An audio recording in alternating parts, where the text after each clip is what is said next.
we shall be starting the show very, very soon. Hopefully, you guys have a great day, and I'm looking forward to the show. See you then.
Hello, everyone. Thank you so much for tuning in today. Gosh,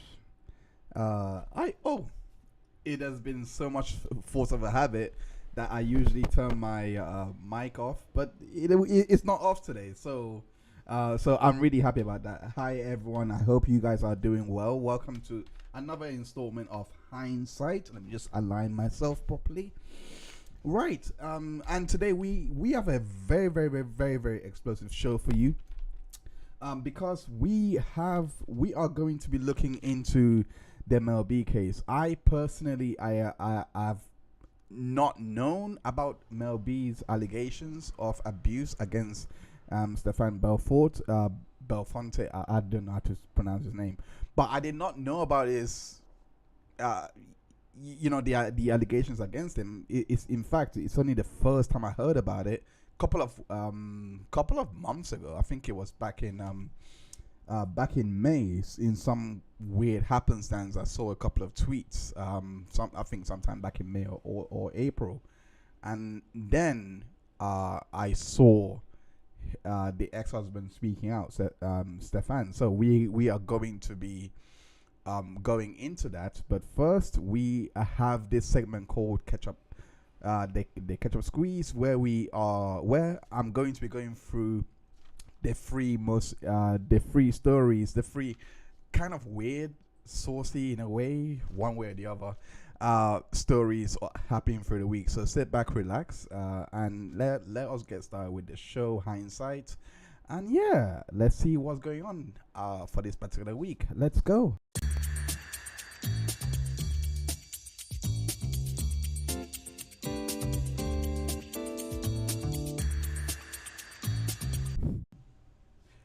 Okay, so as I said, for like I said, we do this show every single week, every single Wednesday. You can find us here, and we go through the cases and that I don't usually have an opportunity to discuss all through this channel. I wanna go into the chat real quick because Zach has sent a Wonder 99 super chat.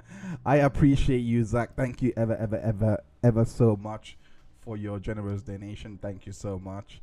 I'm just here for the ketchup. Ketchup is what we're gonna try and do, because we're gonna try and catch up with the news of the week. Can I say that? News of the week. Well, and this is the first one. The first part of is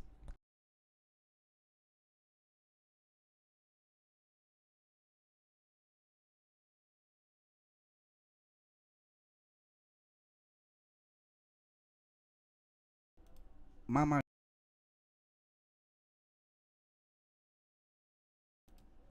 Mama gets apparently though. So let me try and increase that 1 second. Oh gosh. Everything is on. Compressor is on. Everything is on. So I have no idea why it's coming across as very low. But I will. Hopefully this will improve it. Hopefully that does a trick. Okay. And this. Hopefully that does a trick, and hopefully that has improved the sounds. Oh Let me just.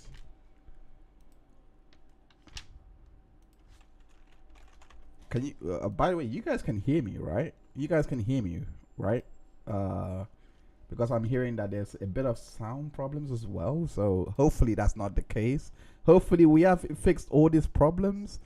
Um, I was hoping we have, but okay. Well, they're saying it's okay now, so I'm really happy with that. I'm really happy with that. First and foremost, let's get into the first story, and this is let's get into the first story, and this is a story that I came across on well, I have heard of it all through this week. Sorry, not all through this month, but it didn't click to me until all right, guys, until really recently. So that's pretty much the main impetus for going through this story. And the first story, like I said, for Ketchup Squeeze, we're going to be going through quick stories that has been happening through the week or the month that are just interesting. And the first one here is the fact that Drake may have been abused, unfortunately. And the reason why I am highlighting this is because it comes from an analysis video that was looking at the beef. For those that don't know, you guys may or may not know that Drake and Kendrick were in a beef. However, there were so many things in me just trying to understand what was actually going on. Like, well, I'm a bit of a nerd. I'm a bit of a music nerd. I kind of like to see how lyrics get dissected, etc. And this video was doing just that. And this video ended up going into a bit of Drake's past.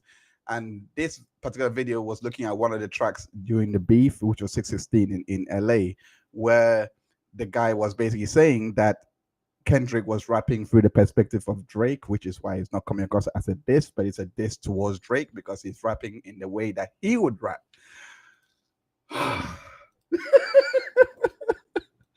All right. But that's not the most interesting part. The most interesting part is the part of the song. Hold up, let me try. Oh gosh. Sorry, let me fix that. There is two me's. There was two me's there for a second. But in regards to this video, right? Let me try and get the relevant right timestamp, because in regards to this video, like I said, it was Drake abused when it was younger, etc. Well, we were doing a show last week in regards to what happens with children when they are abused, etc., and how they would react, and as well as the dynamics between an adult and that was last show on episode 15.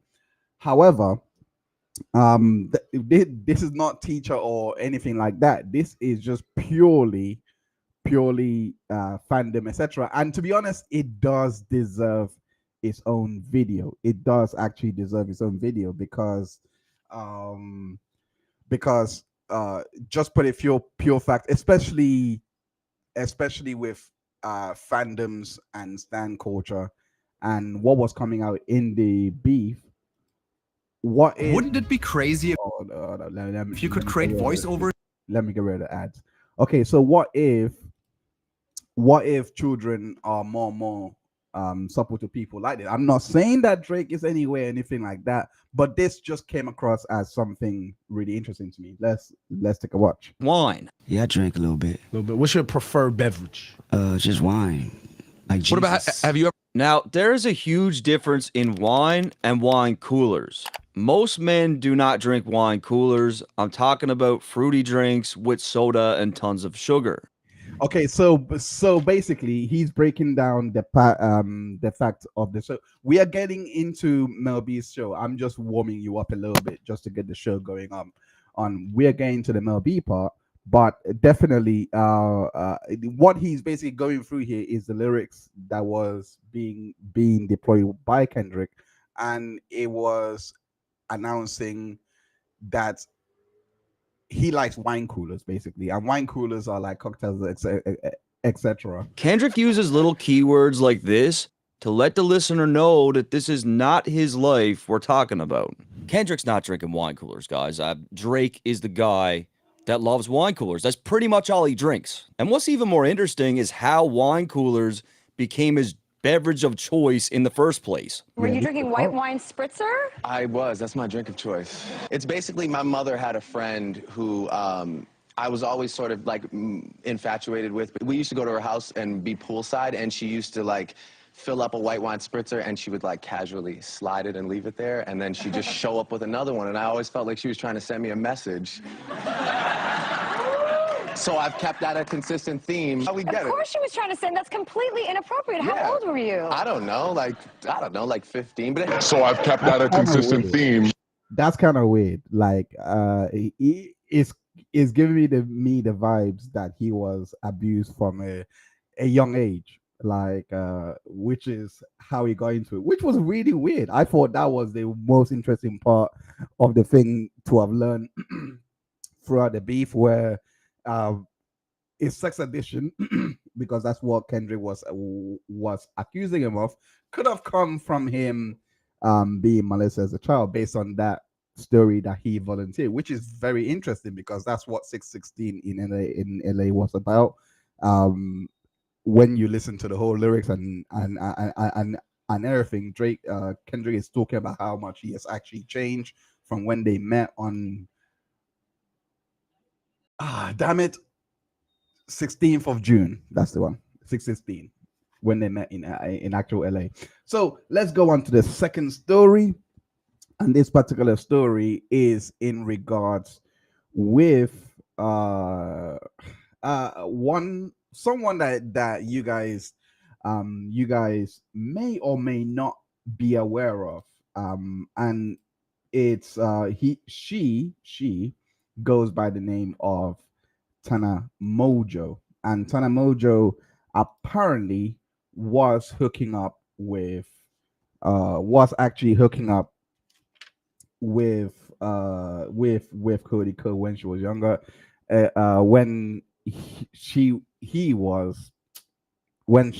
Cody Ko basically was hooking up with Tana Mongeau when she was 17, and she was coming and it was being brought out by a YouTuber with what's his name? I completely forgot his name.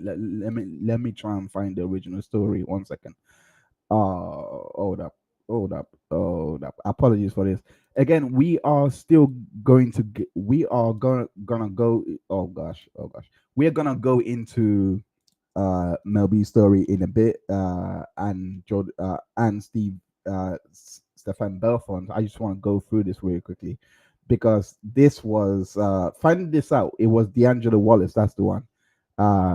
Really weird. On YouTube, but knowingly committed a crime against. But this is the video I was used to. I found this out during the weekend, and I thought it will deserve an episode of its own one day, where I do discuss it, because it was very interesting how all of this came out, and Dr. Disrespect was literally just a week ago. So for this to come out, and this was already out. So the YouTuber here, it was broken by Feared Buck, who pretty much has been releasing stories like this. Last time he was the one that was reporting on the whole I done a stream on it, episode 13, I believe it was, Michael Rain Jr. So so on this one, D'Angelo Wallace came out with the story, and he has I believe over 1 million subscribers, something like that, about Cody Ko sleeping with Tana Mojo. That you, one of the largest commentary creators on YouTube, knowingly committed a crime against her when she was a minor. But YouTubers and viewers alike are ignoring and discrediting these allegations solely because the person making them happens to be an unlikable woman online, Tana Mojo. And you know that people are ignoring this because nobody is working harder to bury the story than you. And you're getting away with it because commentary YouTube has a serious problem. I can't blame any of your viewers or my viewers for not hearing about this because you've done such a good job hiding it up until now that I only found out about it recently. The situation has been talked about by smaller channels, it's been discussed at length on other platforms, and it keeps almost hitting the mainstream, like with this Rolling Stone article or this H3 podcast discussion. But the reason it hasn't caught on yet, despite all of this, is that none of your friends, nobody on your level, nobody in the commentary niche with enough pull is willing to admit that this situation makes you look terrible. A lot of people. It's actually so bad as well because this has been, according to them, it's been going on for like a month or 2 months, and no one has actually reported on it because of the fact that she's unlikable. And it's like it just reminds me of someone like imagine something as horrible as this happening to Trisha Paytas, and because she is not liked on YouTube, no one reports on it. So I just thought I went through that story. It deserves its own episode, if I'm being honest with you, because the responses in regards to this, I might actually do an episode on it to be honest, because the responses by both fan bases in terms of Dr. Disrespect and what went on with his, and also with Cody Coves, I thought it was very interesting. The third story is this one, and I really liked. I came across this, and we'll get on to Mel B's story, but I came across this week, and it's the whole Terrence Howard thing. He had on Eric Weinstein. Now, this was a real moment for me because I just thought everything that Terrence Howard had to say was. I thought everything Terrence Howard had to say was complete and utter BS because of how inconsistent his science was, or how, I don't know how to say it. Idiotic. How the situation is completely, how his maths is completely off. It's completely idiotic, etc. When it comes to this, but something happened, which was Eric Weinstein, who is a scientist himself. Again, I don't know anything to do with science or anything like that, physics, all these things. But seeing somebody of Terrence, but there was one part of the interview that really caught out to me, and it's pretty much why I really enjoy open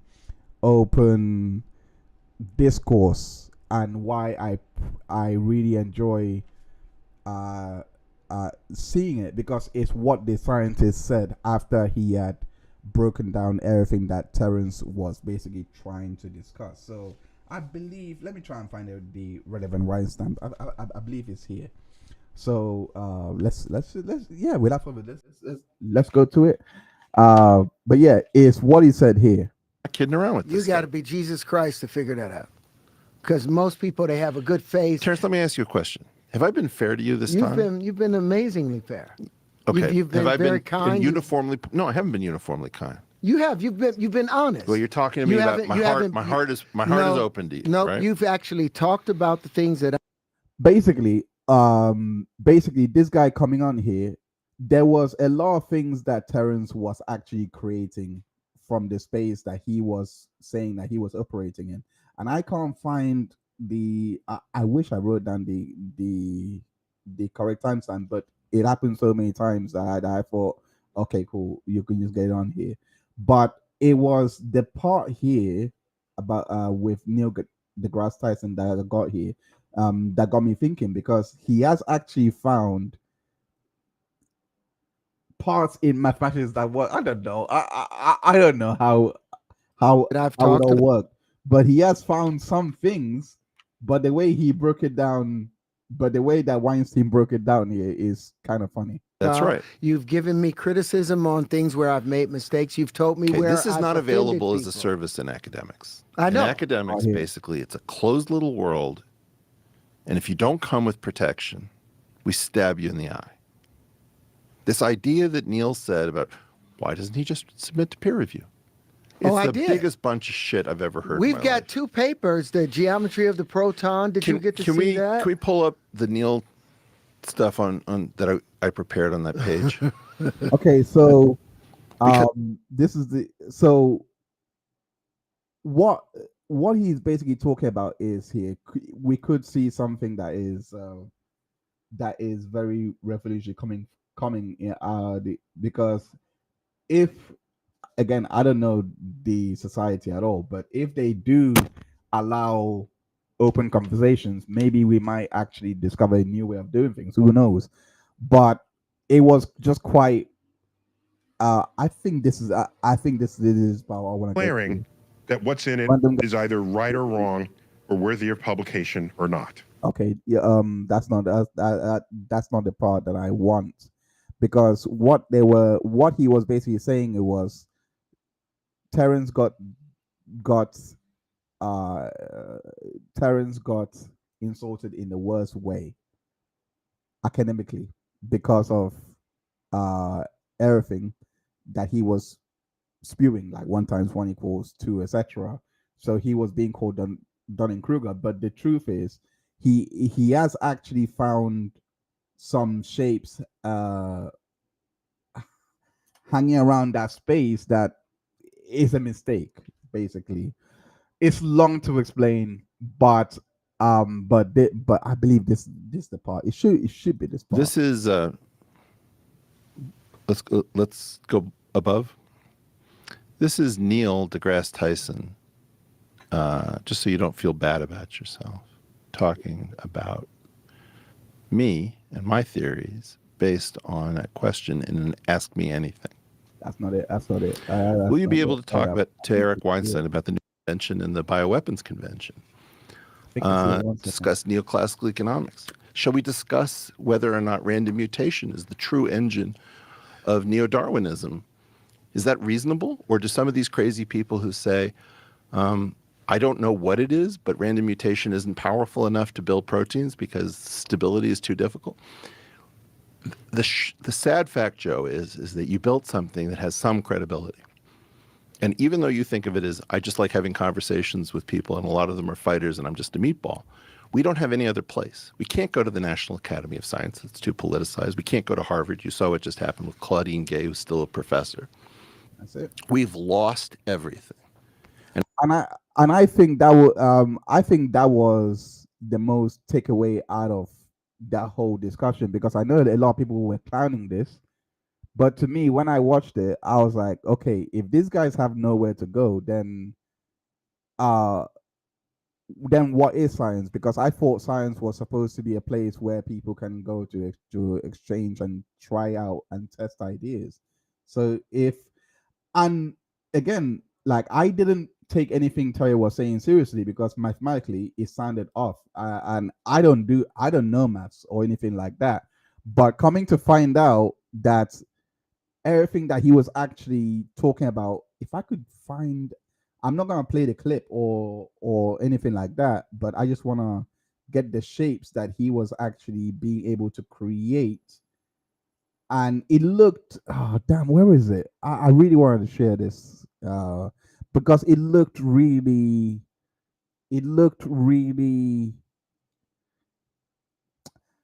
nice. And I think like it could maybe bring about inventions. I can't find it. I can't, that we could use around the home, etc. I can't find it. I think that's it. The tone. Anyway, sorry. I didn't have it. Well, anyway, let's move on. I didn't have it ready, but yeah. Let's move on to the main part of the show, and that was Ketchup Squeeze, by the way. So let's move on to the main part of the show, and that is in regards to Jordan Belfort and that's in regards to Jordan Belfort and Mel B or Spice Girls. But hopefully you guys did enjoy Ketchup Squeeze. There'll be a lot more episodes coming. A lot more stories to cover, etc. Hopefully we'll find a lot more interesting stories there. But in regards, so let me give a bit of background into Mel B and Stephen Belfort relationship. If for those that don't know, make sure that you hit the like button, and then before we continue, hit the like button before we continue. I appreciate every single one of you for tuning in. Shout out to Ronnie that's here, as well as Nom de Plume and Zach. I appreciate every single one of you. Hello. Thanks for tuning in. But yeah, so as I was saying, in regards to Stephen Belfort, I think it was in 2017. There was a lot of that's when both Mel B and Stephen Belfort had broken up. The reason why this is becoming a topic of issue for today is because on the 29th of May, Stephen Belafonte,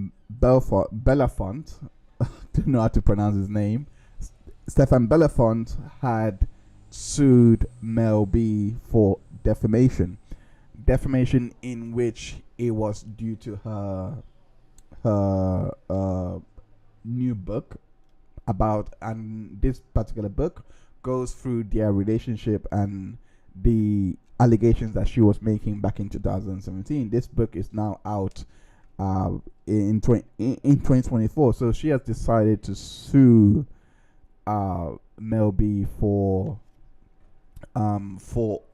all of her allegations, claiming that they are defamatory, and is now going back into the case back in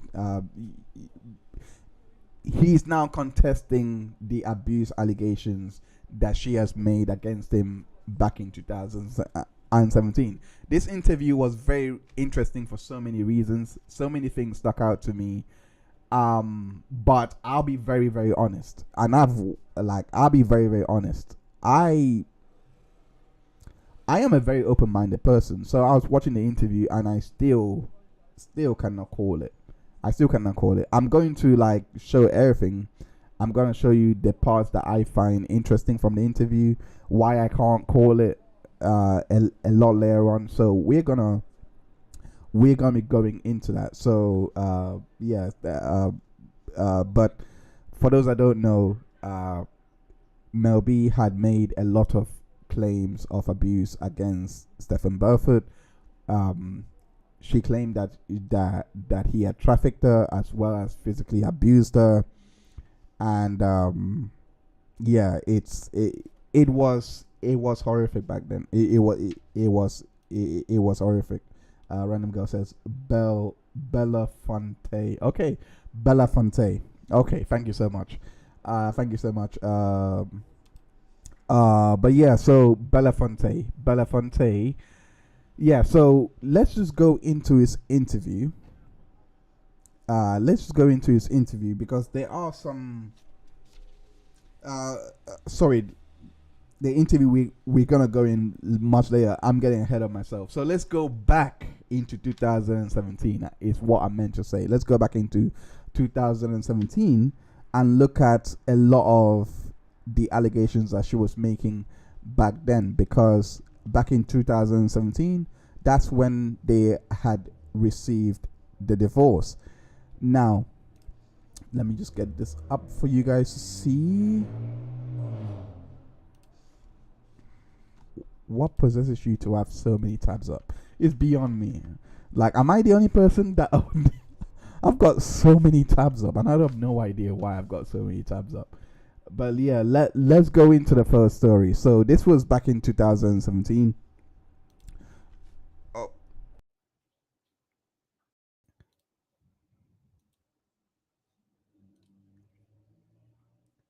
And we're gonna read.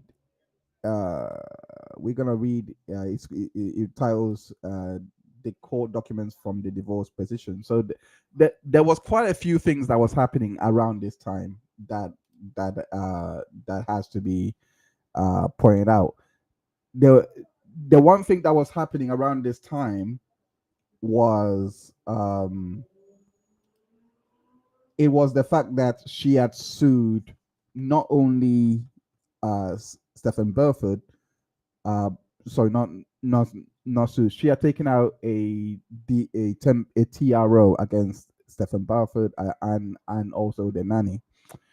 The nanny had sued Mel B as a result of her claim saying that Belfort was sleeping, like that Belfort would have freeways with the nanny without her consent or something along those lines. I could be wrong, but anyway, this was all in 2017.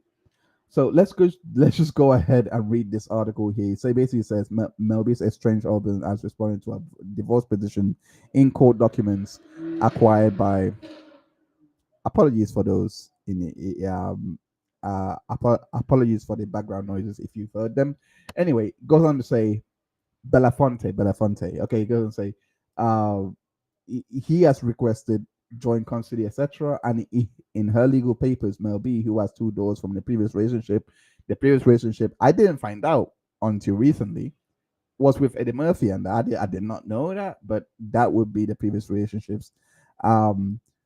As alleged that she has suffered years of abuse, including physical violence from Belfonte, and accuses the film producer of getting their nanny pregnant. Belafonte has strongly denied Mel B's allegations with his lawyer, saying Mr. Belafonte is confident that the truth will come out when his day, when he has his day in court, at which time he looks forward to being reunited with his children. This was in 2017, so he wasn't actually looking to like get rid of this case in any way. He was just he was pretty much looking for the fight. So this was the TRO. For those that may let me I'm not sure if you can see that.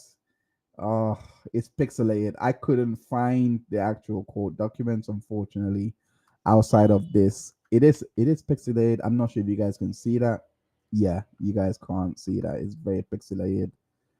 But yeah, that is usual TRO, but what I will go to the interview soon. I'm not gonna play every part of the interview, but what Jordan was making clear was that, one second, let me share it again. What Jordan was making clear was the fact that Mel never really gave the courts any sort of proof, and she had withdrew everything before the case could be seen or heard by a jury. So or sorry, but seen by a judge in this case, for the restraining order. Okay, sorry. Let me so that's what was said. So let's go on to the nanny.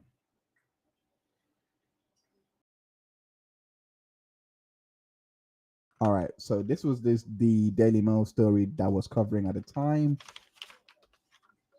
Let me just go into there. We're diving into this case live, so oh gosh.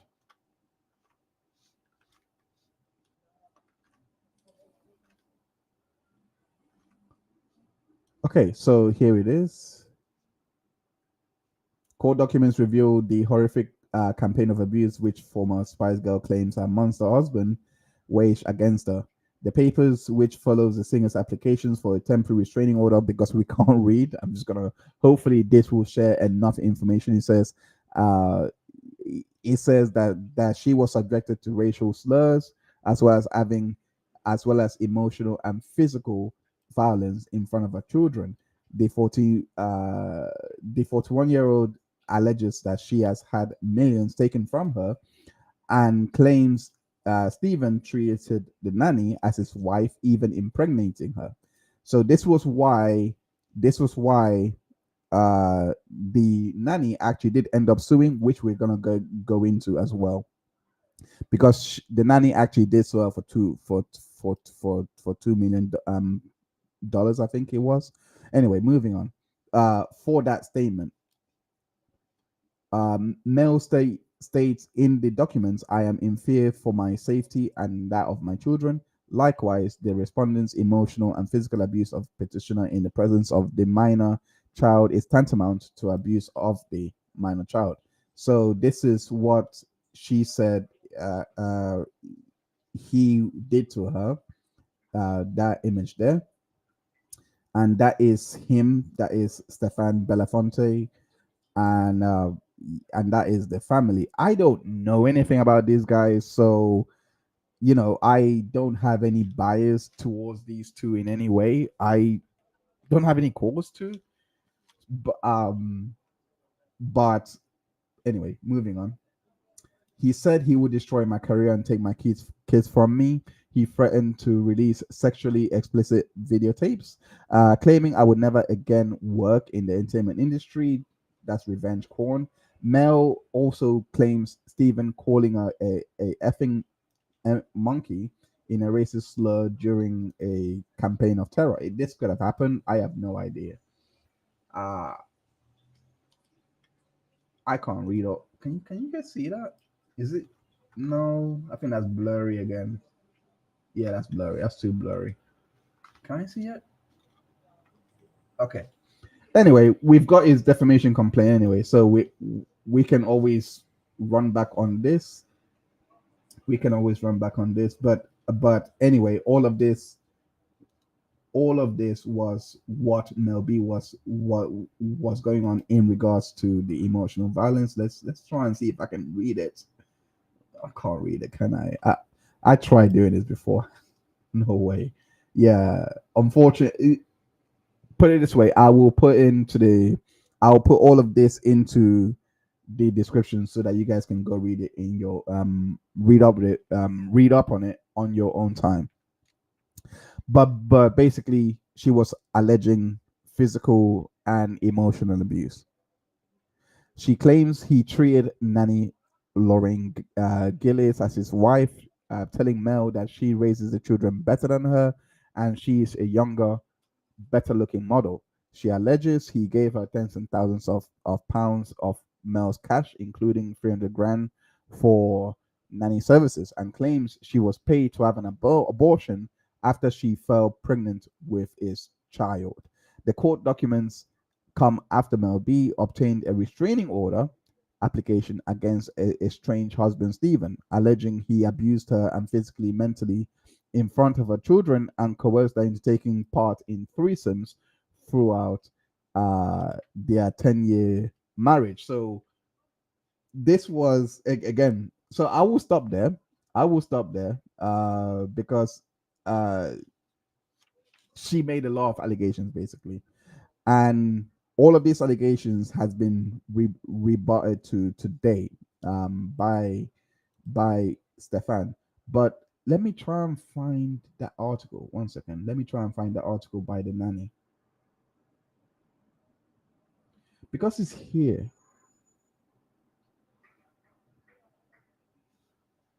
Hold on one second. But while you guys are doing that, make sure you hit that like button. Make sure you hit that like button and let me know how you guys are feeling. Okay, there we go. Found it. There we go. But yeah, hit that like button. So this now is a good thing. It's good when the pages are laid out like this. When it's an old school layout like this, not really looking all glammed up, it's an official source. That means they're not playing around. It's factual. I actually don't know. But here, dated July 18th, 2018. This goes back into the Mel B and Stefan suit. It says there's been a flow of news stories relating to a lawsuit by an ex-nanny, Lorraine Gillies, against actress and singer Melanie Janine Brown. known as Mel B. Brown is being sued over statements in connection with Gillies' sexual relations with director and producer Stephen Belafonte, who was married to Brown when the conduct was occurring. They were married for 10 years. Yet, Division 2 of this District Court of Appeal, in an opinion filed Friday, affirming the denial of Brown's anti-slap motion. So now we're gonna stop a bit here and go into the and we're gonna go into I will come back to this part because this part is very important. I'll come back to this part later on, and I'm gonna go into the lawsuit. 1 second. Let's go into the lawsuit. Oh, why is this? Hold up. Sorry, I don't know why it's only showing up. Why is it showing partially? I have no idea why it's showing partially. 1 second. Let me try and fix that. Hold up. Yeah, let me try and fix that. I don't know why it's showing partially, and it's yeah, I have no idea why.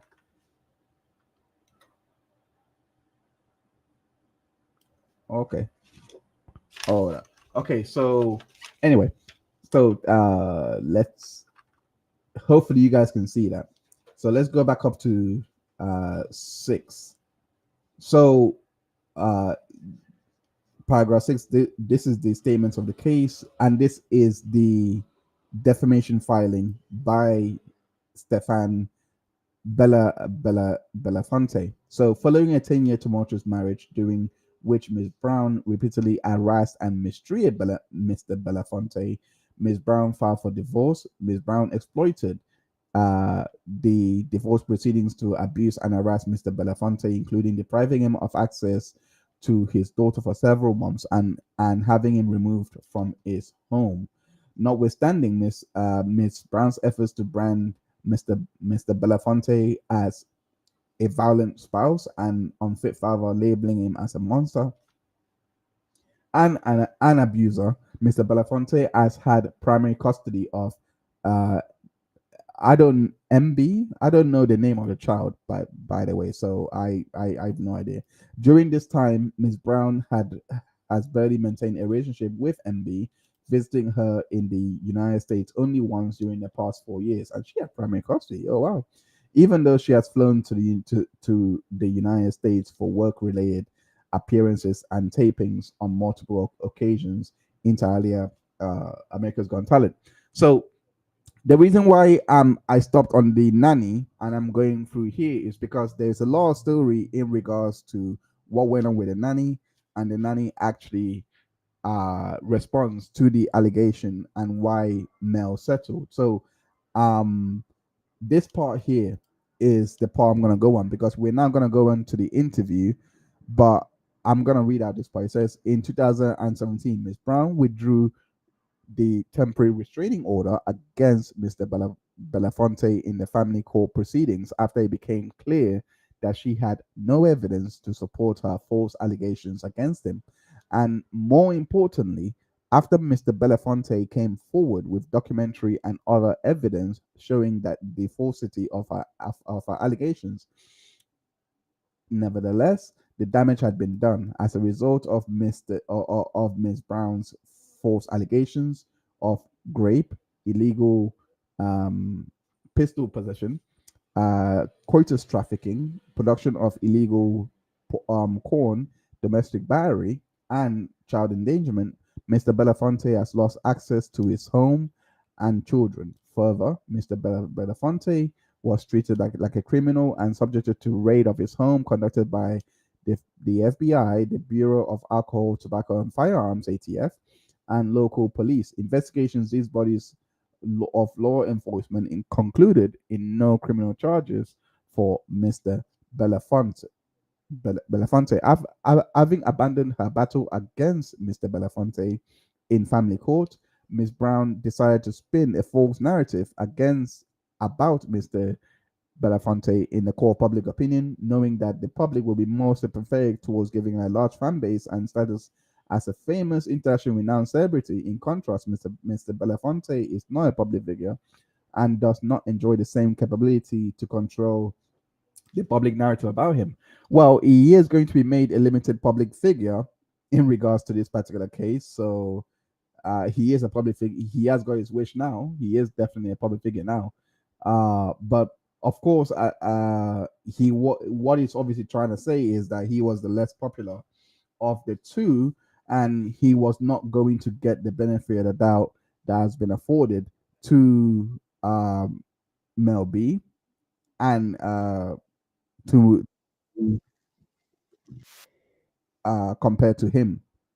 But even if that was to be the case, there is still a lot of questions to be asked. Would he have even received a fair shake if he did respond years ago? So now let's go on to the interviews. Into the interview. Before we do that, let me just read out a couple of the chats. Random Girl says that there are some allegations of shadiness from Mel's therapist. Let me move this up a bit. Yep. Might be a bit better. There are also some there are also some allegations of shadiness from Mel's therapist or Dr. Charles Sophie. Like maybe he was supplying pills around the time she and Belafonte divorced. I didn't even know that. Oh wow, I did not know that. I would love to know that. I did not know that at all. Oh, thanks for that info there. Oh, hold up. Yep. Okay, let me just adjust this and then we'll get back to playing the video. Oops. Okay, let's go. Let's start with this particular portion of the video. Like I said, I'm not going to play everything, just certain parts. So let's go. That shows just a few months ago, still staying the same things, because did she not release the book again but adding more stuff to it? Yeah. So this is 7 years later. She's constantly doing the 7 year. I mean, it's yeah. I mean, we'll see in court. So why has it took you so long to come forward? No, I told you. I really hate this question, by the way. I gotta say this because it's like asking someone, well, why did it take you so long for you to go to the police? Why did it take you so long to report this? It's the same thing, which is why I always say, false accusations are actually abuse. Like whether we like it or not, false accusations are abuse because the same markers appear, like the same reason why someone may or may not want to go forward the first few weeks of whenever the abuse occurred is the same reason why someone may not want to go forward in whenever the accusation might happen. You might think, okay, deny immediately, but it's not always a given. Some people are literally terrified to say otherwise, and they just rather they count the cost as to, well, what if I speak out now? They count that cost and be like, okay, you know what, I rather whatever reason, and I personally just don't like that question. To focus on getting the daughter, yeah, but of course. Now was that just all okay? Wait, because that's a lot to then be getting. Because if everything you're saying is correct, that's a witch hunt against someone to make someone be the victim. And I can't discredit her because there is survivors out there and there's amazing women who do that sort of stuff. I've got to be open-minded, but like I say, you seem to have a lot of evidence and you seem to be genuine. I don't know, but yeah. I gotta respect I gotta respect James English though for at least giving him a platform, to actually discuss this, because there is also another case that No Clock. James English also gave him a platform as well. I have also covered the No Clock case on the channel as well. You can go check that out. It's ages ago though. It's like one of my old videos, like really old. And but I just basically asked the question whether No Clock was judged done harshly, by the reaction in regards to getting his Grammy away from him, etc. So, but he has done interviews with other profile of people like that, and in this particular interview, he brought up, like how difficult it is to be believed when allegations are made. So I believe this is the part that he made the point here. One second, let's go to it. Make sure you hit that like button, folks. That I had women chained up in, and I was a sex trafficker. Melanie. So these are the allegations that she made, that Mel B had made when they were together. The chain around her neck. Melanie said I beat her, anally raped her, vaginally and anally, over 156 times. Melanie said that I built bunkers that were physical bunkers in this world that I had women chained up in, and I was a sex trafficker. Melanie said that I was into the porno business. I was making porn, and I was a porn distributor and person who filmed porn. Melanie said a million different things, that I beat her every day mercilessly. Let's get to the key point. Anyway, sorry. But, said all of these things. Cut to right now, Melanie has transitioned her story 30 different times throughout. And what happened is that Melanie looks back after time goes by, and she has to correct her lies. So everything that Melanie does now is trying to correct her lies, because what happened was Melanie didn't know that I had taken the phones to. So let me. Okay, so he went. Let me go to this timestamp, because this is when he actually does explain a bit more on as to why he did delay coming forward a bit. Shopify's point of sale. Adverts. All right, so well he did break down as to why he did come out. He did break it down a bit more here. He understands the whole process of what you can do with the power of domestic violence. So put together with the lawyer that he had got. He said he was the best lawyer. I personally wouldn't have said anything of the sort, saying that he knew domestic violence, so he knew how to help him. His relationship that he has with like the ATF and FBI. You have to remember, I was being investigated by ATF, FBI, local police, district attorney, and they did not find one allegation of abuse in 10 years. So to answer your question, I think Melanie got roped into it with the lawyers, and then she was pot committed. And once you're pot committed, you got to go. I mean, she had to go run with it. And then all of a sudden, when it came time for trial, Melanie dismissed all the allegations. You have to remember, Melanie Brown dismissed, the face of Women's Aid dismissed all of the allegations. And then Melanie alleged a lot of things. Melanie alleged that I had gotten the nanny pregnant, and that I was stealing money and funding the nanny's lifestyle, and a bunch of other things. And the nanny at the time was 18 years old, sued Melanie and said, Melanie, you're lying. Not only that, she had pictures of like where Melanie made her put property of Mel B on her vagina, tattoo it and stuff. She had a lot of damning evidence she had all the text messages, all these things. And Melanie did this thing called a slap motion in the US. It's kind of when you want to knock something down, and it was denied. Then they said, you have to go to trial on this, Miss Brown. She then appealed that.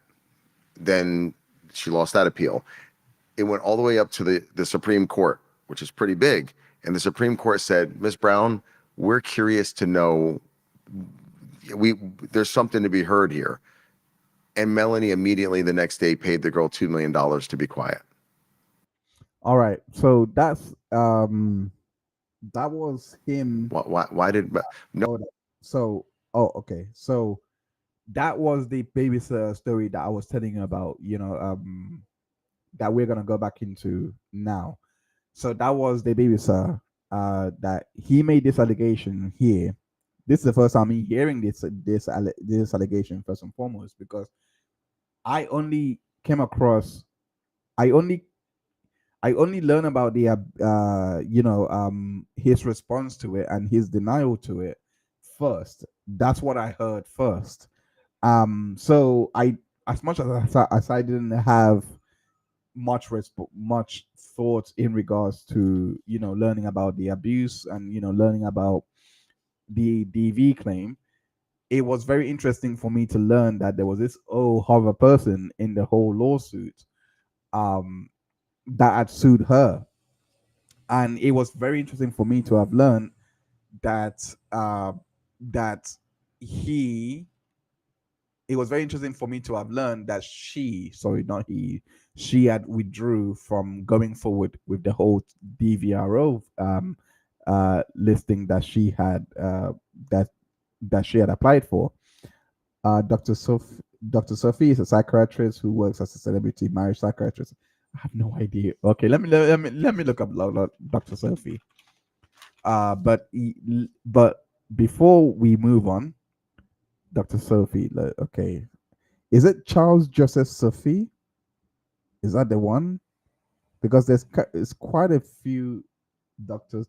Okay, Dr. Sophie, psychiatrist.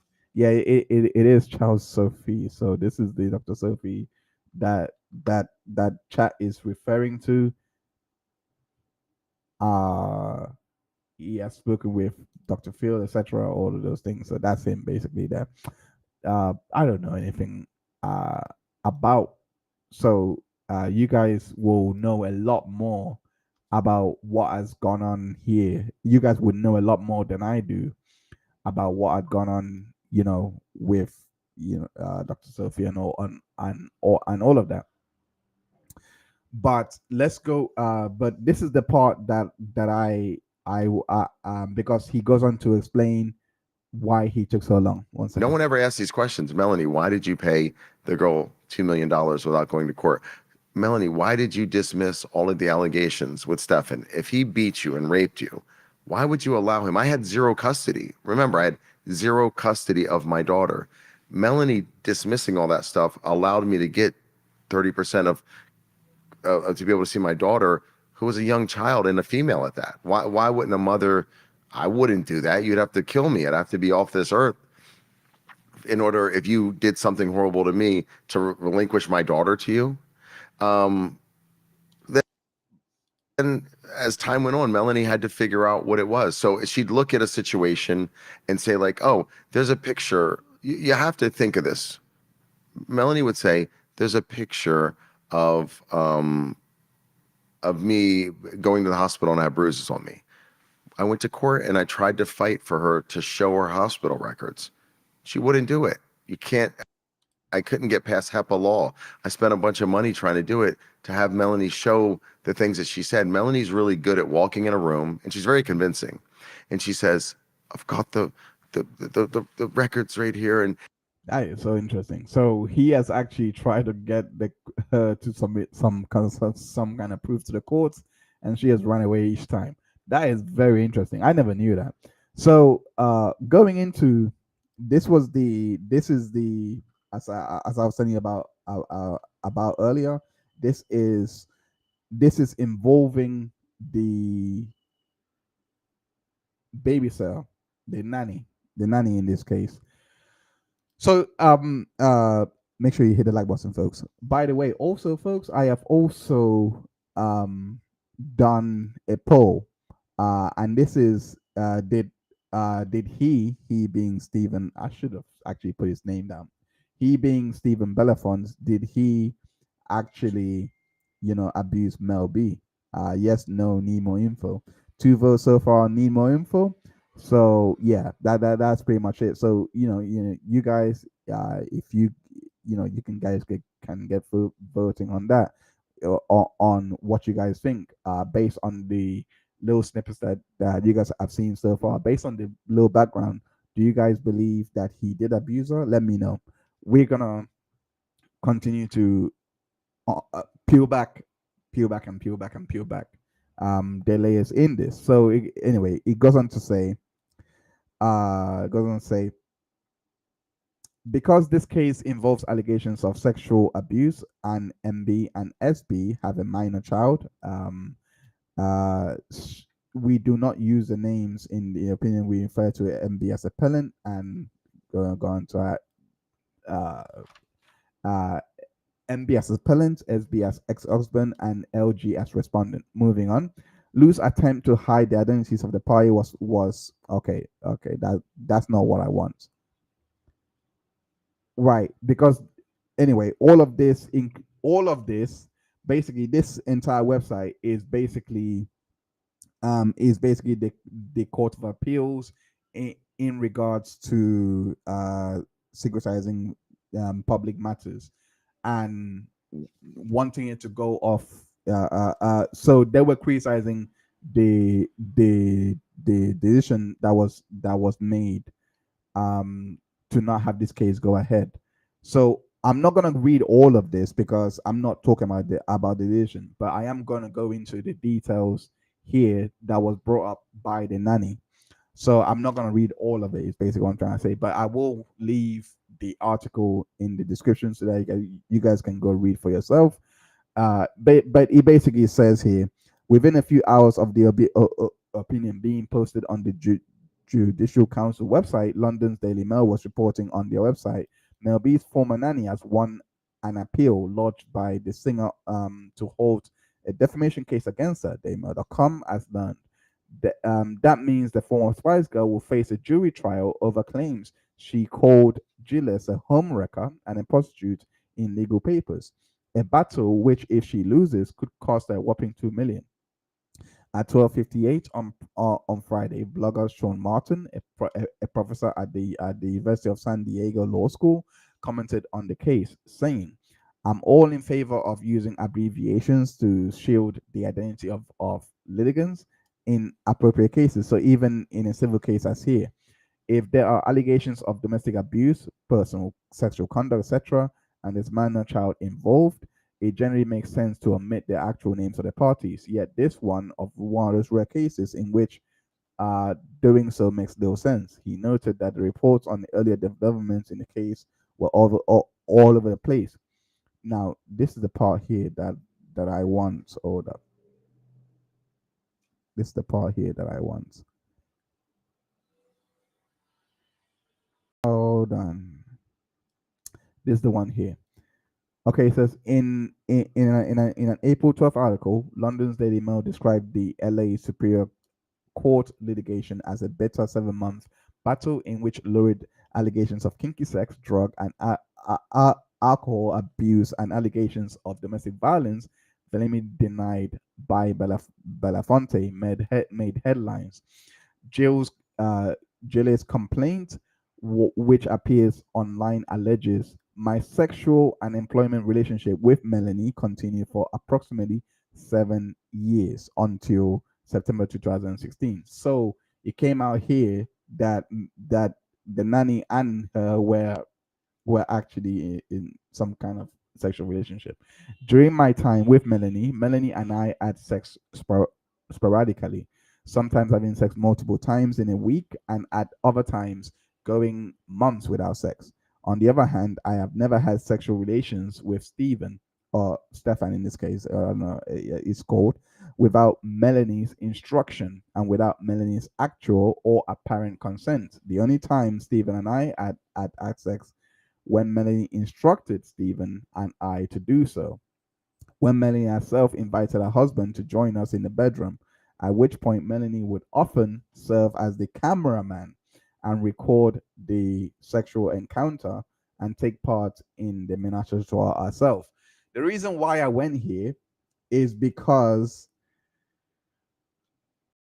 what Stephen Belafonte was making, at least in the interview, was that Mel B would accuse him. Well, she would say that he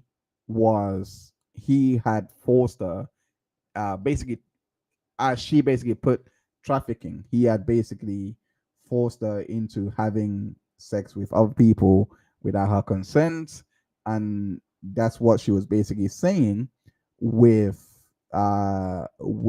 and that's what she was basically saying. The issue here, the obvious issue here is the pure fact that in 2017, back in the past, before he has even come out and said anything, she was already saying all of this in the court documents in rebuttal of her. And he, in this interview, has been putting everything that she had been saying, she being the nanny in this case, and also a bit more context into what was going on with that relationship.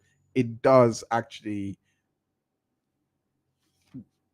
marry, jive. I don't know what word to use, but it is congruent with what Stefan is having to say here.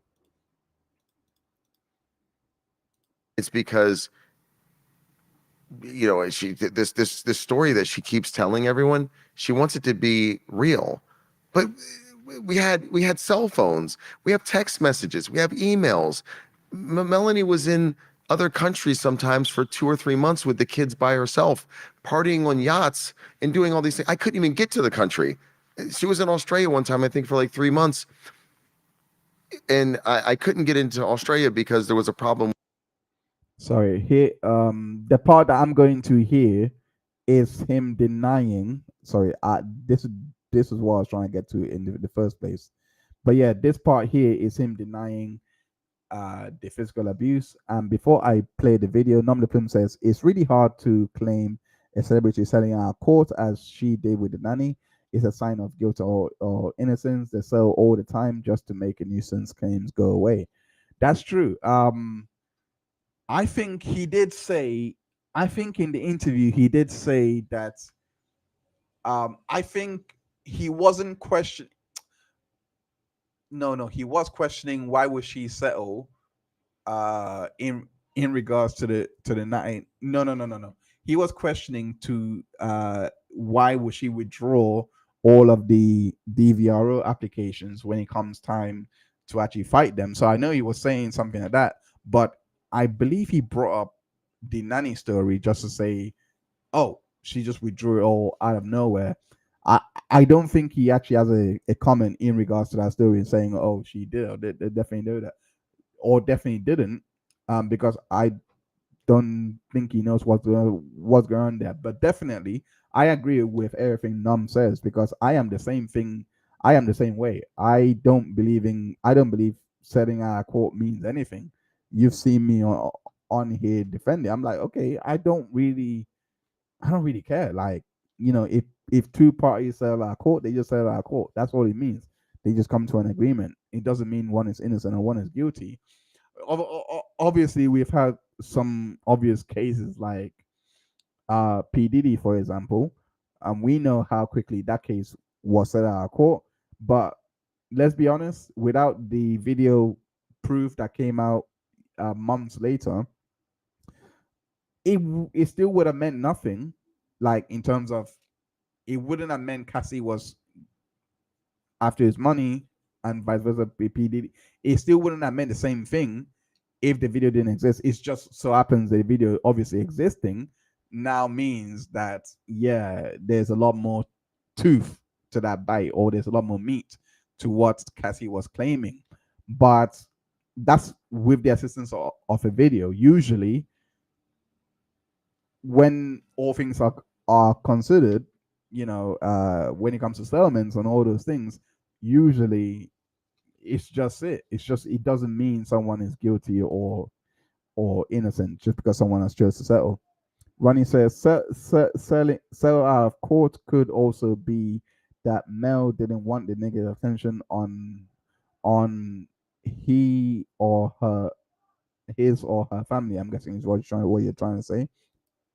I don't think he would confess to the horrific crimes. Let me look in that poll. Let me see how that poll is doing. It says it still needs more info.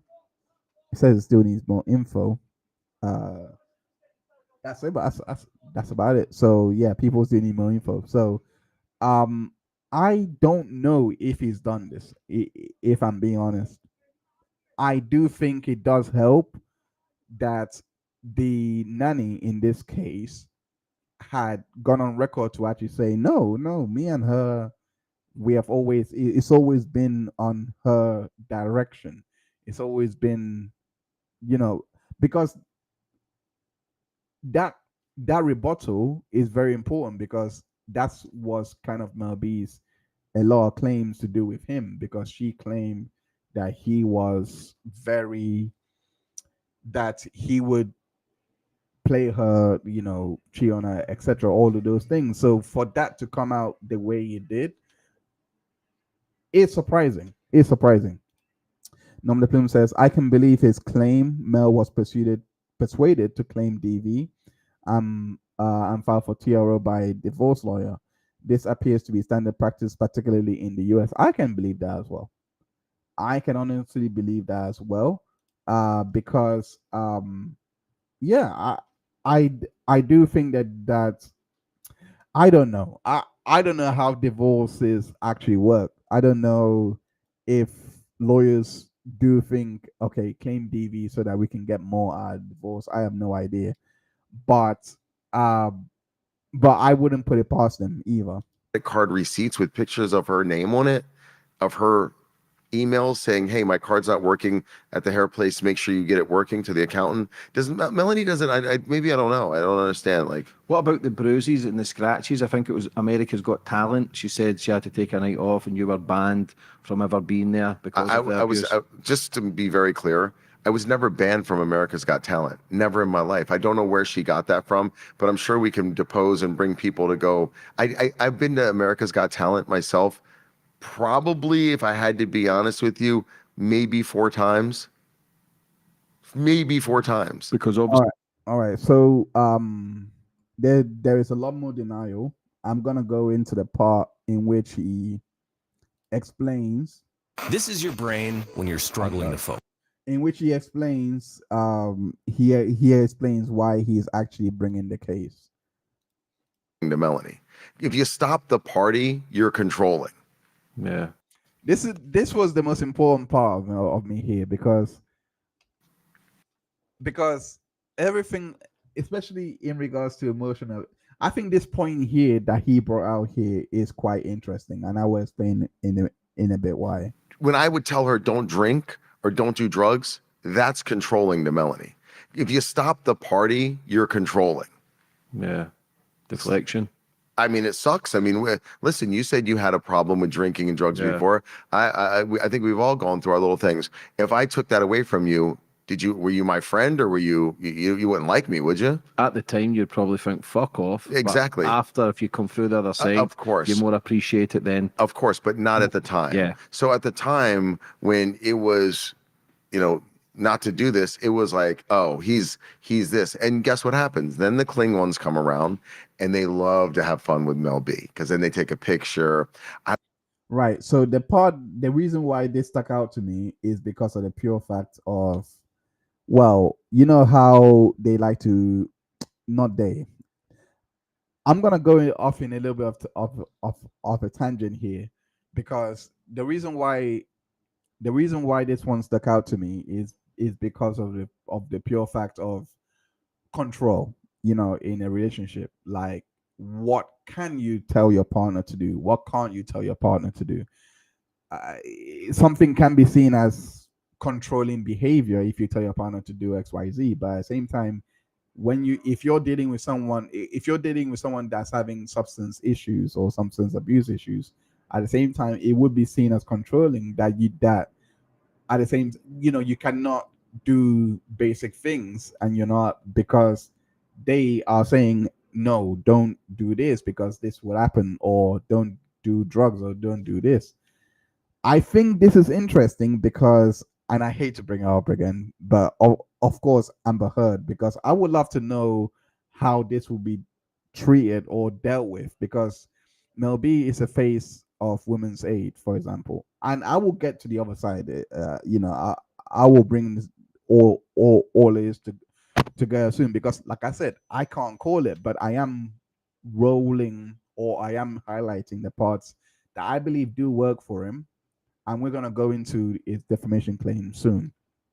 But I am highlighting this part so that we can see which parts are going for him. And in my opinion, when it comes to the way he talks about her, and when it comes to the way that he breaks down how he was with her, it it does make sense, and it kind of does make you think a bit like, could he have been that bad of a guy if she was the one that was having a bit of a drinking problem, and he was just trying to like help her? Because the story in regards to even how the story in regards to even how what did he damn, I literally just forgot.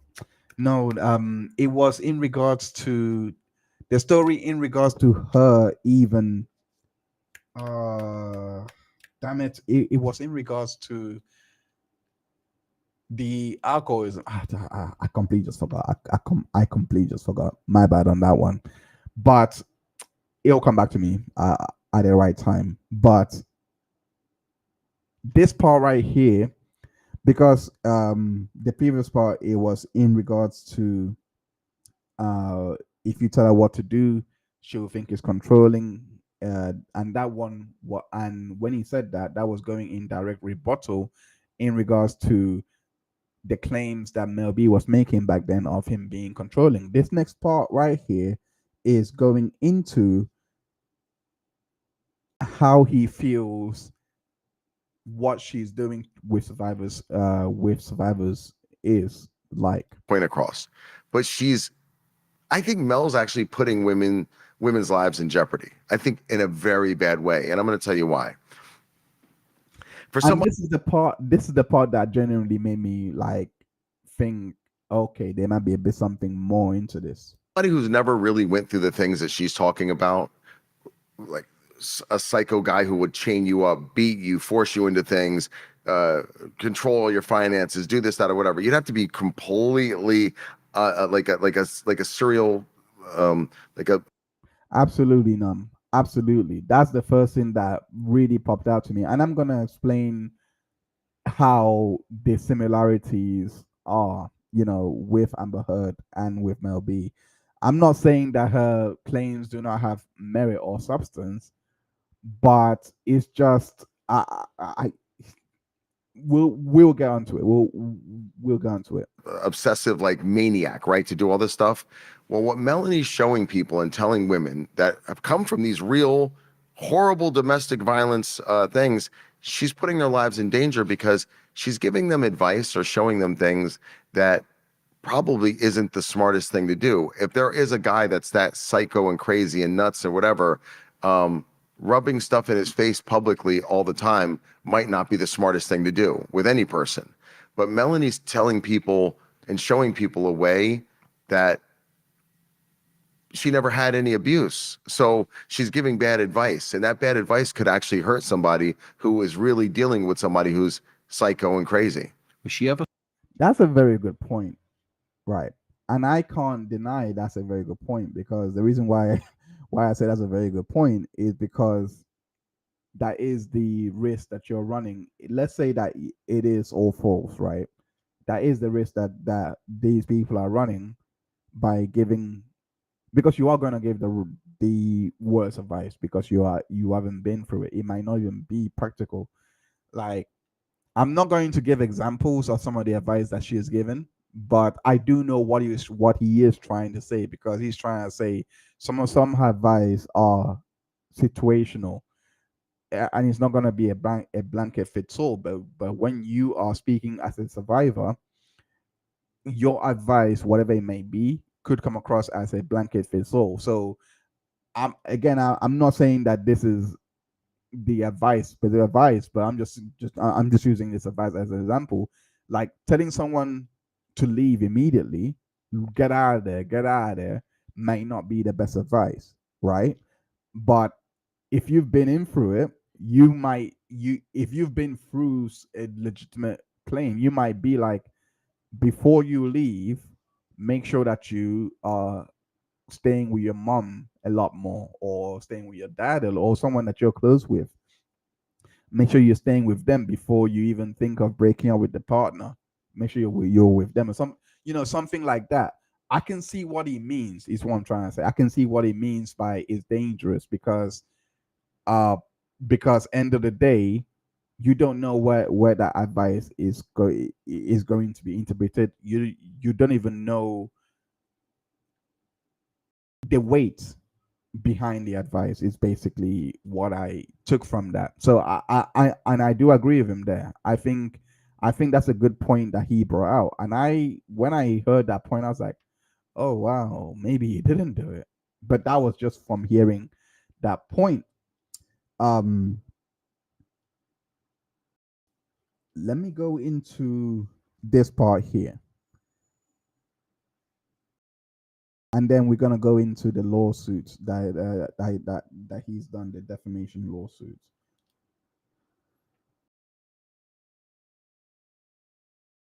One second. Let me go here. You have arguments. Fuck you, fuck. She was a drug addict. She drank. I'm like this good guy, and it's bash Mel. That's not it. Every relationship, you have arguments. Fuck you, fuck you.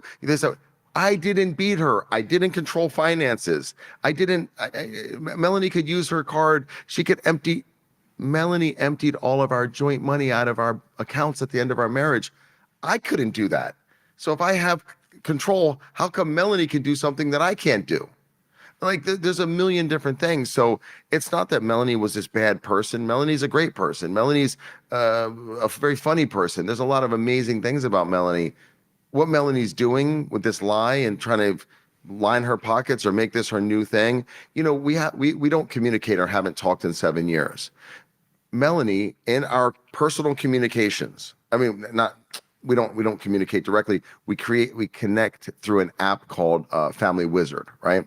So, it's not voice messages, it's just text messages.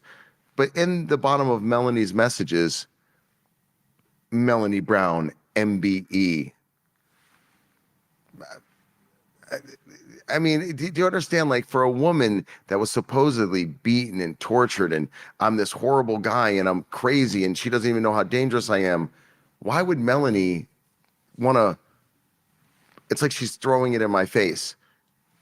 And this is not what he's saying. I'm not reacting to what he's saying. I'm just reacting to his mannerisms in all of it, because I can almost relate in a way. The reason why I can relate in a way is because he goes on to say later on that she had threatened him that he was going to ruin his life one way or the other. And he's like, okay, well, this is it. He's like, clearly this is how she has achieved that goal.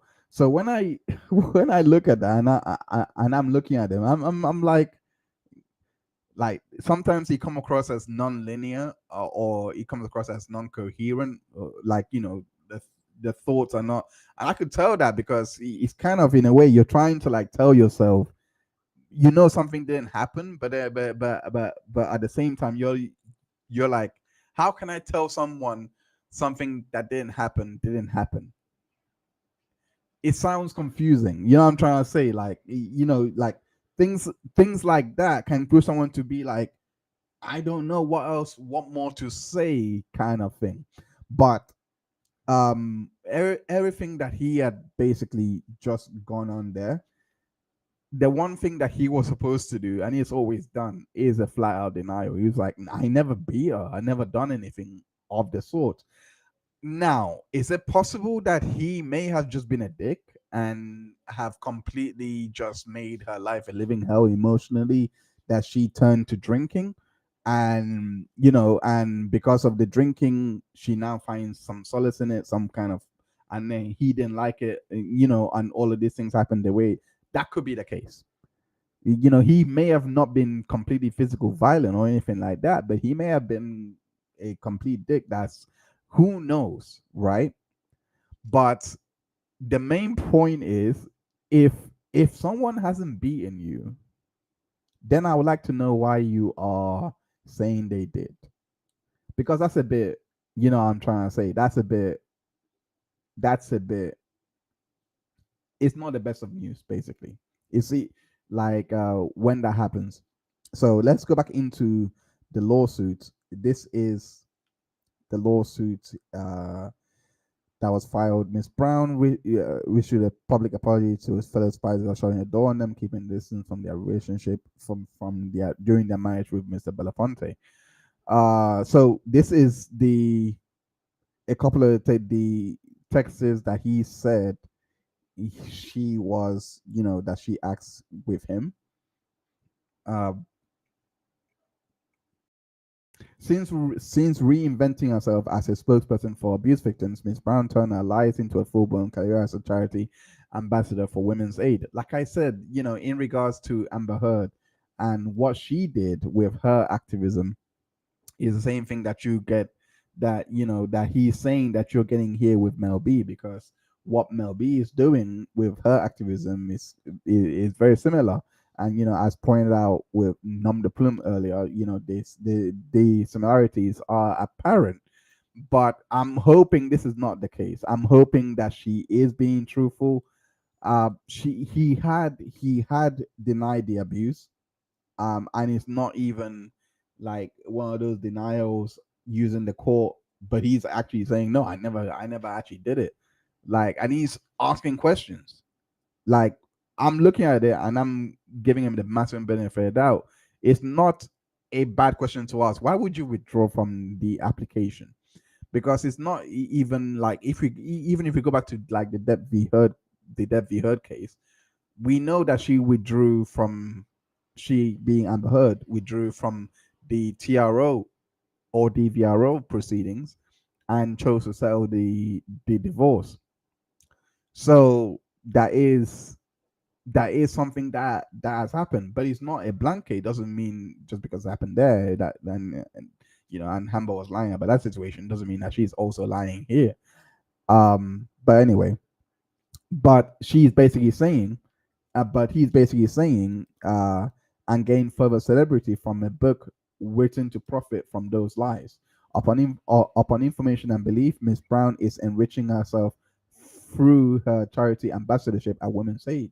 Most shockingly, Miss Brown's egregious lies about Mr. Belafonte resulted in her appointments to the most excellent order of the British Empire, which is an MBE, a British Order of Chivalry, rewarding one's contributions, among other things, charitable and welfare organizations. So what he's speaking to here is when it comes to her receiving an MBE, she's not going to be questioned. What he's basically saying is she has never ever produced any sort of a shred of proof to show for her injuries outside of the picture that you saw that I showed you earlier. Let me try and find it again. Outside the picture that I showed you earlier in regards to, I think it was in that Daily Mail article, right? I think there was a picture, yeah, right here. This was this picture here. After that was the only picture that was shown to show that that this has actually happened. I almost forgot. There is someone he mentions in the in the interview with James English, he being Stephen Belafonte, and that was his ex, Nicole Contreras. Nicole Contreras is the ex that when he mentioned her, he was basically saying that when he mentioned her, he was basically saying that when they were going through their own trouble, and basically the same kind of thing that he was saying with Mel B, saying that every relationship has troubles, which is not wrong. He's not wrong. Every relationship has troubles, etc. And they also had trouble. But when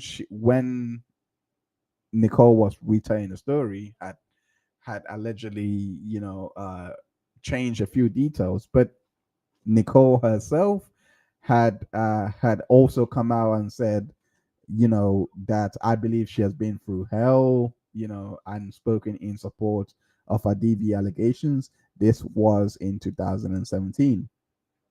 So when I saw things like this, my mind just went.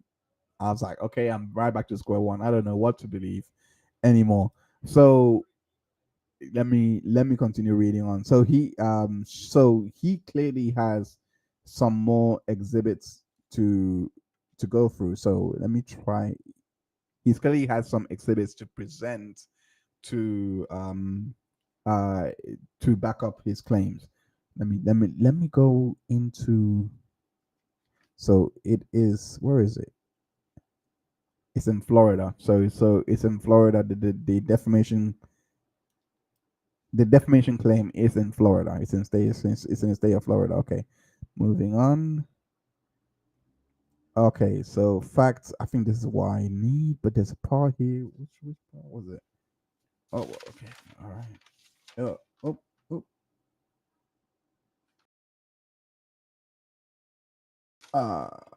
I think it's here. 36 to 39. So okay, so this is the couple history. Let's just read it. Miss Brown and Mr. Belafonte began dating in 2006. The couple married on June 6th, and gave birth to the daughter in 2011. Ms. Brown filed for divorce in March 2017, where she made the allegations. And throughout their 10-year marriage thereafter, Ms. Brown has demonstrated a pattern of publishing, according to Stephen Belafonte, publishing false and defamatory statements. And he brings in the examples of the nanny and having a freeway with her, etc., all those things. But the part that I do want to go to is this part here. Hold up, let me try and get to it. And this was what he was basically talking about in terms of the intoxicating episodes. So paragraph 42 says, Miss Brown's intoxicated episodes grew so frequent and so out of control that in order to protect her and help her and her therapist understand the extent of her actions on a handful of occasions, Mr. Belafonte took video of Miss Brown acting out violently or inappropriately. The point I wanted to make here is, like, it wasn't just we already read from the articles that especially from the nanny herself, that it wasn't just it wasn't Stefan was videoing, but Mel B was also videoing, albeit Mel B was videoing the sexual encounters between her and the babysitter. But here himself, here is what she is. Here is Stefan refuting what she was saying was threatening to release the revenge porn, the revenge porn, basically. Goes on to say, such as when she tried to pound vodka shots with her teen daughter, or when she left their London apartment in the middle of the night in her pajamas to get a glass of wine. But despite Mr. Belafonte's intentions, Ms. Brown turned his acts against him publicly and falsely charging him with taking and sharing illegal revenge porn type videos. Throughout their marriage, Ms. Brown would also frequently ridicule Mr. Belafonte's physical and medical appearance and medical condition. For instance, at least one occasion, Ms. Brown made disparaging remarks at least one third party about Mr. Belafonte's experience with lupus, autoimmune illness with severe symptoms. And this is the conversation. And I think that's all the conversation, basically. And I think, I mean, if this is what he was going through, obviously you gotta have a bit of, quite a few sympathies for him, because no one deserves to be falsely, no one deserves to be falsely accused, and that's what she basically. And I'm gonna go back to the part that I said earlier, that she had threatened him, and here is the part that that I was talking about. Make sure you hit the like button as well. If you're enjoying the show so far. That's not it. Every relationship, you have arguments. Fuck you, fuck you. I didn't beat her. I didn't control finances. I didn't. Melanie could use her card. She could empty. Melanie emptied all of our joint money out of our accounts at the end of our marriage. I couldn't do that. So if I have control, how come Melanie can do something that I can't do? Like there's a million different things. So it's not that Melanie was this bad person. Melanie's a great person. Melanie's a very funny person. There's a lot of amazing things about Melanie. What Melanie's doing with this lie and trying to line her pockets or make this her new thing. You know, we don't communicate or haven't talked in 7 years. Melanie, in our personal communications, I mean, we don't communicate directly. We connect through an app called Family Wizard, right? So like a big fun thing for her, I think. I think she gets off on it a little bit. She told me early on before we got divorced, I'm gonna ruin your life. And I feel like she's really living up to that promise that she made. When was your Yeah. So if that's true, then I can understand why he's bringing this. Because end of the day, if someone, I'll be very honest because, okay, so this is why I am on the fence. I'll be very honest, right? When I first told my friend about, the interview, I told my friend about it, and I was like, okay, have you seen Stephen Belafonte's interview? And she was like, I hate the guy. I hate the guy. I hate the guy. I think he did do that. I don't even like Mel B at all, but I think he did do that. I don't like the guy because he just looks like he was just creepy. But she shared with me a story because according to, she was working on one of the sets. I think one of the X Factor or Brain Got Talent. I can't remember which one. But it was back in 2016, and she said that the way the Mel looks, she looked completely petrified, horrified, and she just believes him. So when I hear stories like that, and she sent me, the photos of this set or anything like that, I'm not gonna share on here too, but she clearly has met those two. So when she shared with me that story, I was like, oh flip, I'm back to square one again. So I really cannot for the life of me tell who to believe out of these two, right? I don't know. I have no idea in regards to whether to believe Jordan. I don't know whether to believe Mel B, but I do think that this part right here, and we're gonna close out with this one. Hold up. Where is? Oh, where is the video? It just disappeared. How does it just disappear? No way. It just disappeared. Oh, that's weird. That is so weird. Where's my video go? Okay, my video just went. All right, I don't know what happened to my video, but it just disappeared. But let me try and get it back up again. Sorry, 1 second.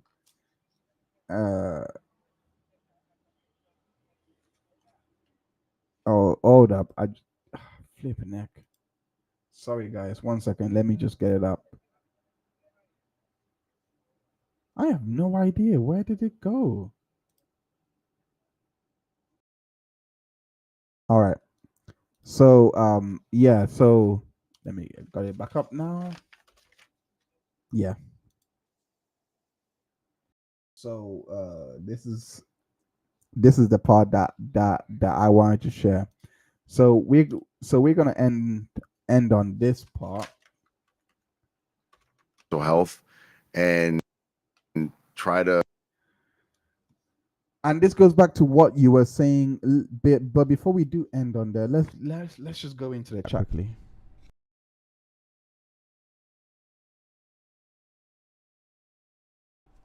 Nom de Plume says, celebs paid to be ambassadors for organizations. I know Amber Heard was paid for speaking at ACLU rallies. Was Mel B paid for Women's Aid? Hope that is not the case. I have too much respect for Women's Aid and what they do.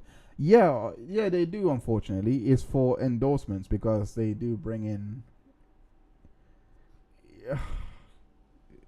It's marketing, isn't it? So it's because those endorsements can generate into real donations. They kind of are paid for their time. It's not actually charity in which people can donate their time, etc.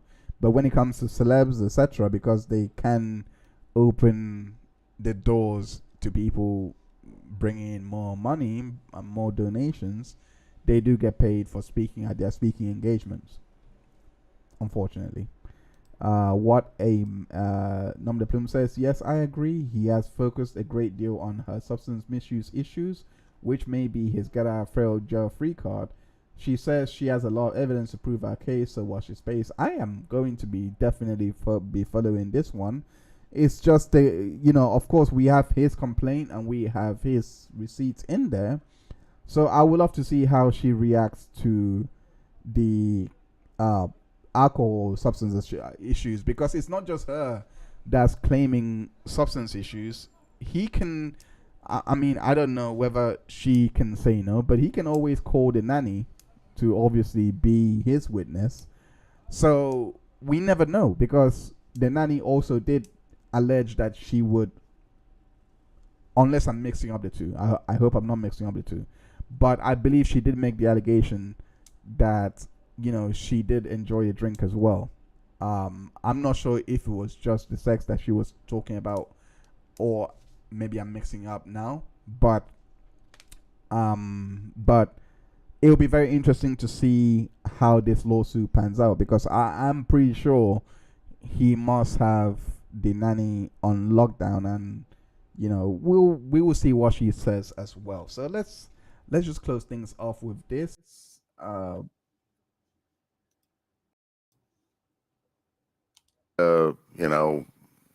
Search out anybody who will listen or go through the. So he was asked the question. Let me rewind. You know what? Your brain. Make sure that you don't. Allegations and try to go over it. What advice would you have for them? Listen.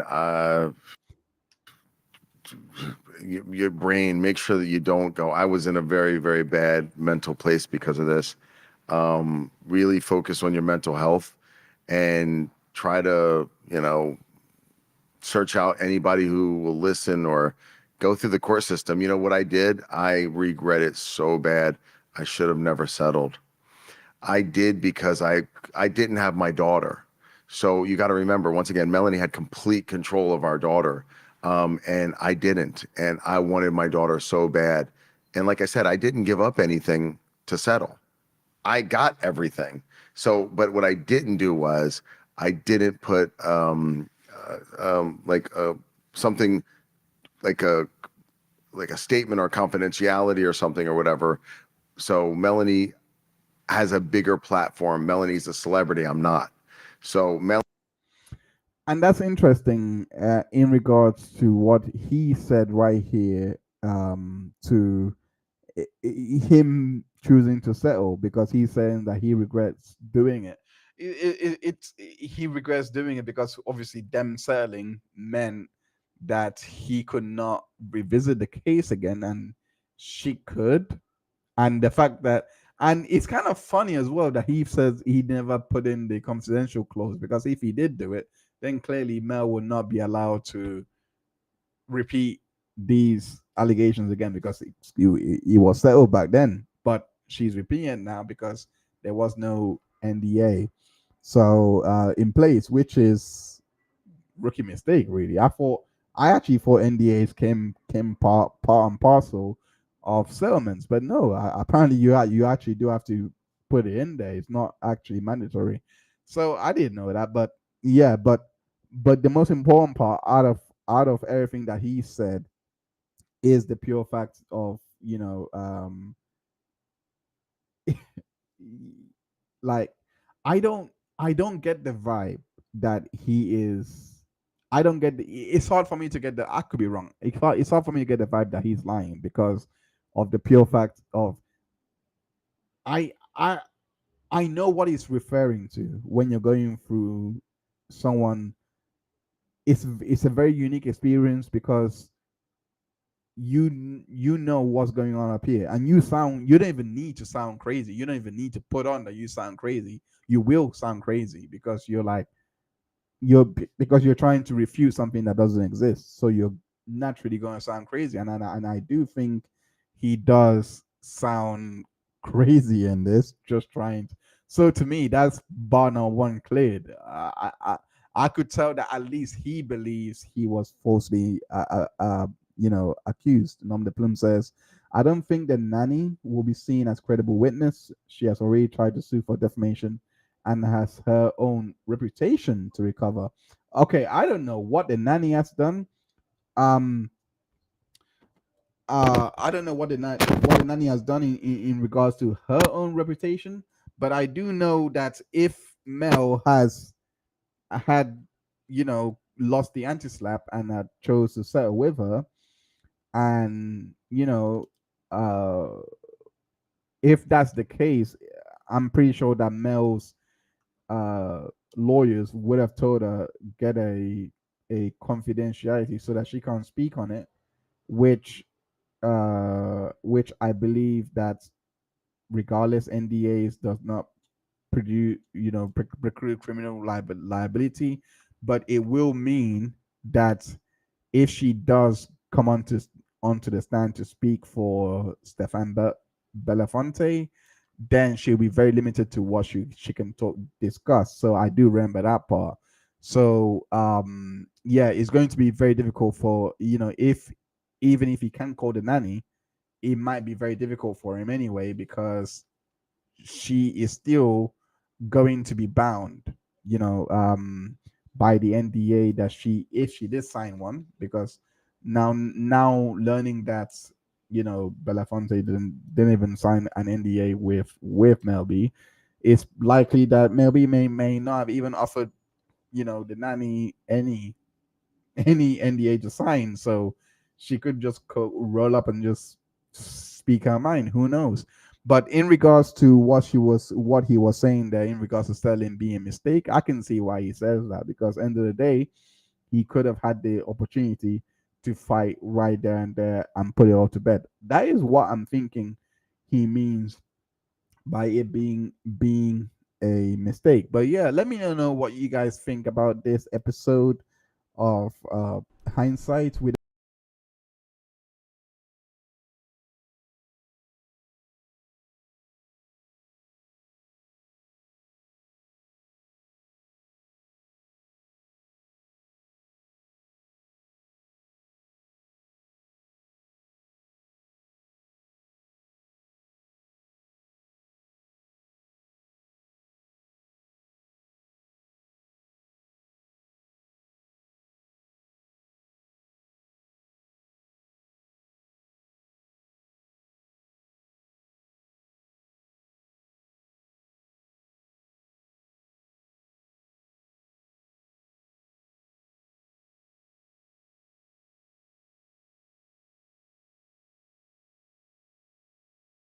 because up on that's not right. Okay, so upon ending the poll, let me get you down. Apologies. Yes, did he abuse? So come near the end of the show. Yes, 50% of people say yes. Yes, he did abuse Mel B. 33% of you need more info. So I don't know how to, I mean, I will say this. I can see why people believe he did abuse her because of the fact that it's been 7 years. It's a very long time, and when when you don't have any rebuttal on the onset, it can be very difficult. I mean, and James English did actually mention Deb V Heard, which is honestly fine. And I always made a point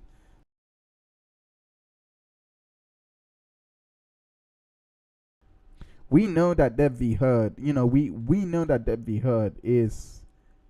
Oh, sorry about that. Oh, sorry. We know that Deb V Heard. I've lost my sound again. We know that Deb V Heard is a very.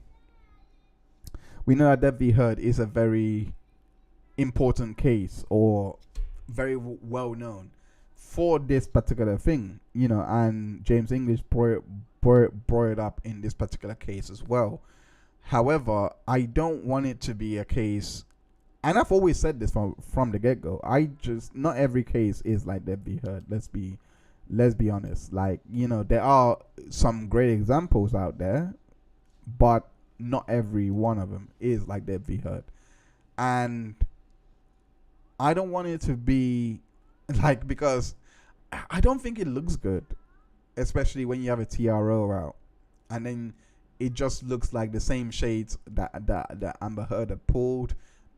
She just settled everything immediately before you could go into court. It's the same thing. So when I look at it like that, the only thing that it causes me to do is at least say, okay, let's see what happens. I haven't made up my mind at all, because if it went into court, right, let's say back in 2017, it went into court, and ironically, it's a year after April 2016, May, like 2017. All this. Anyway, the timings are interesting, but the point I'm making is,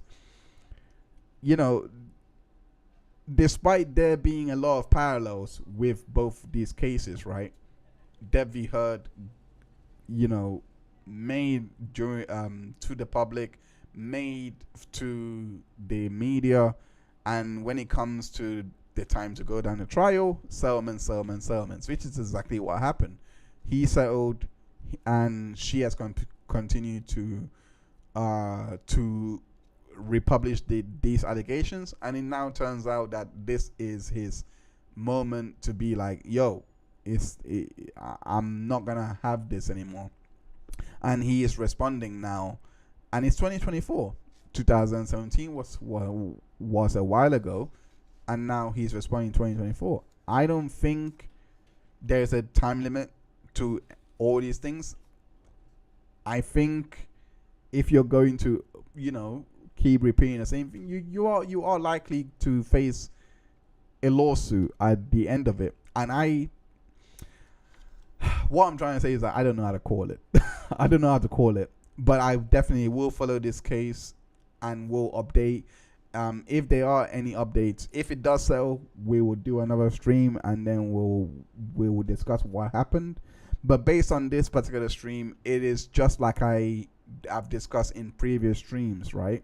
Where I have said in previous streams that this is why a lot of these studies are out there, to show that it is very hard to determine what's false and what's not. It's very hard for anybody to even look at a case and be like, yeah, she's lying or he's lying or anything that's lying, because at the end of the day, there is a truth somewhere. It's just, we just gotta find it. And there's something as well that was said in the interview where James English said there is your side, there is her side, and then there's a truth. I don't even disagree. I don't even agree with that. I'm sorry. There is their side, and then there is her side, and then there is his side. There is no truth, because at the end of the day, I firmly believe that because a lot of us weren't there, the way that society has gone now, they just don't think truth actually exists. They think that truth is just based on that person's word because they were there. You understand? And they weren't. Basically, what I'm trying to say is that it's like humility on overdrive. Humility gone retarded or gone head gone. I don't know what appropriate word to use, but because we know that this person must have been there and must have witnessed all of this, we've given them such a deference, such a benefit of doubt, that all common sense goes out the window. It's basically what I'm trying to say. So that's where we are at. And to me, in that kind of scenario, there is no such thing as there is no such thing as the truth. It's just your truth, and whose truth just sounds way more believable. That's the way I see it. Anyway, I'll just close things off on there. Thank you so much for tuning in. Make sure you head over to our second channel called The Unintentional Juror, where you will find a lot of the cases that we cover. A lot more. We cover. Sorry about that.